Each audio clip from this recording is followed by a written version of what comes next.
יש רגע בלידה שכמעט כל אישה מכירה. הצירים מתחילים ואת לא בטוחה האם כבר הגיע הזמן לצאת. את מודדת מרווחי צירים, מנסה להבין האם זה אמיתי או מדומה, ומתלבטת האם לצאת עכשיו או לחכות.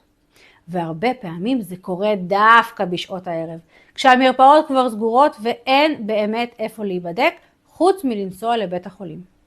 והרבה נשים יוצאות מוקדם מדי, ונתקעות בנסיעה, בחנייה ובעמדנה בחדרי הלידה, כשכבר כואב ולא נעים. בדיוק בשביל זה פתחנו במרכז החיות לצידך שירות של בדיקת מיילדת מוסמכת. בדיקה רגועה ומקצועית שעוזרת להבין בדיוק איפה את נמצאת. האם הלידה כבר מתקדמת?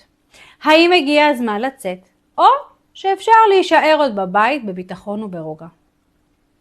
אני אולגה, מיילדת מוסמכת עם ותק וניסיון בחדרי הלידה ממרכז החיות לצידך.